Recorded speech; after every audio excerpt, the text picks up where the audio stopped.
سامنے موجود ہے کہ جب فرعون نے ایک خواب دیکھا تھا اور پھر معبرین کو بلا کر کے کہا کہ میں نے ایک خواب دیکھا ہے، اس کی مجھے تعبیر بتاؤ، بڑا پریشان کن خواب ہے. تو انہوں نے کہا کہ تیری راجدانی میں ایک بچہ پیدا ہونے والا ہے جو تیرے تخت و تاج کو الٹ کے رکھ دے گا.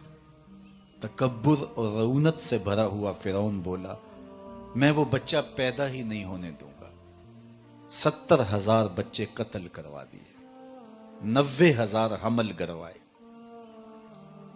جب نسل ختم ہونے لگی تو لوگوں نے کہا اس طرح تو نسل ہی ختم ہو جائے گی. تو کہا چلو 1 سال بچے چھوڑ دو، 1 سال بچے قتل کیے جائیں.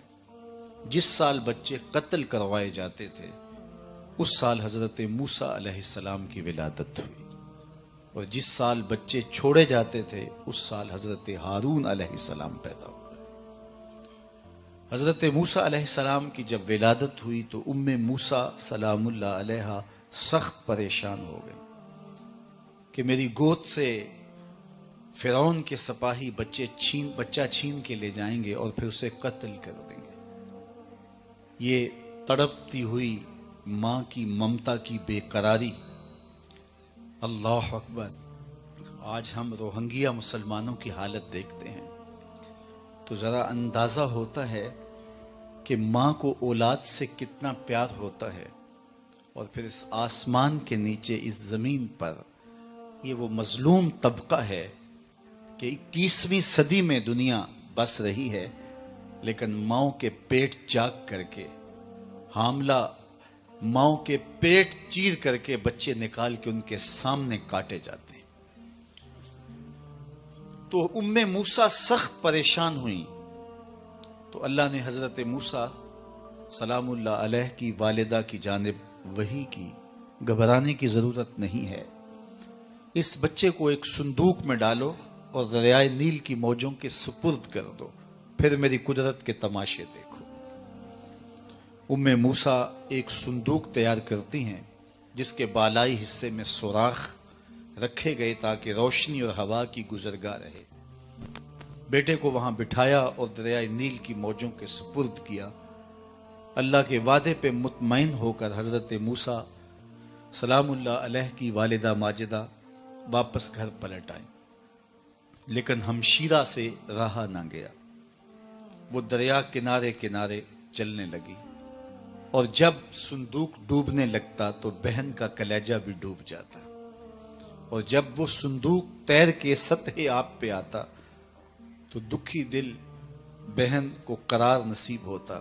تو اللہ کا کرنا ایسا ہوا کہ پانی کا بہاؤ اس صندوق کو ادھر لے گیا جدھر فرعون کے محلات تھے. شام کا وقت تھا. فرعون اپنی بیوی کے ساتھ گزرتے ہوئے پانی کے منظر سے لطف اندوز ہونے کے لیے دریا کے کنارے بیٹھا تھا. چونکہ یہ اولاد سے محروم تھے، دل بہلا رہے تھے کہ پانی کے دوش پر ایک صندوق آتے ہوئے دیکھا.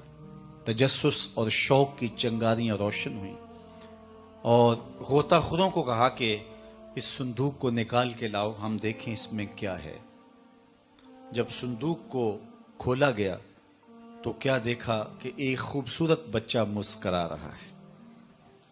تو زوجہ فرعون جن کا نام آسیہ ہے بے ساختہ پکارنے لگی کہ یہ بچہ تو میری آنکھوں کی ٹھنڈک ہے اور اس کو ہم اپنا بیٹا بنا لیتے ہیں.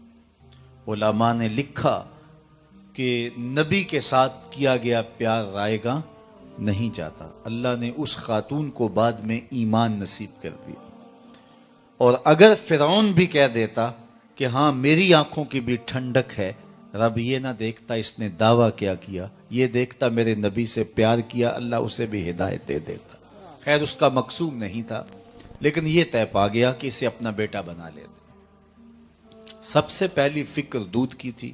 شاہی دائیاں بلوائی گئیں، لیکن حضرت موسیٰ علیہ السلام کسی خاتون کا دودھ نہیں پیتے.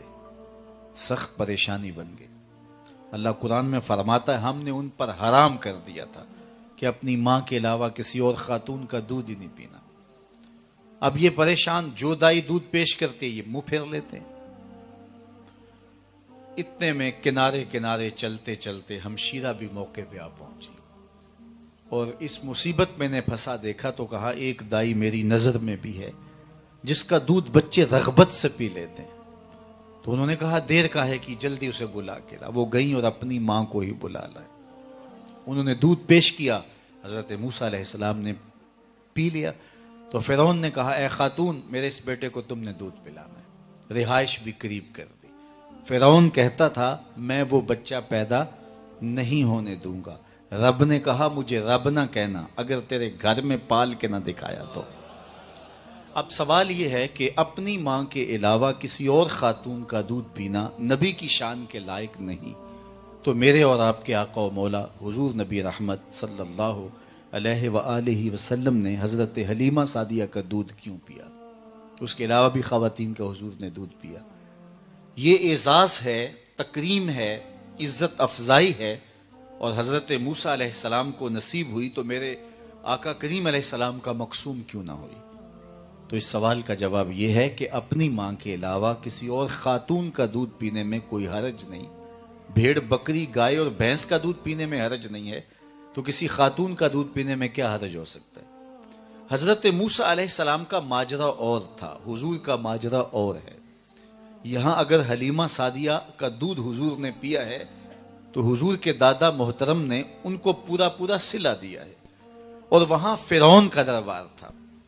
اور دوسری بات یہ کہ کل فرعون کے دربار میں کھڑے ہو کے حضرت موسیٰ علیہ السلام نے اللہ کی توحید کا جب اعلان کرنا تھا تو فرعون نے زیر لب مسکرا کے کہنا تھا کہ میرے گھر پلتا رہا آج مجھے عقل سکھانے آ گیا.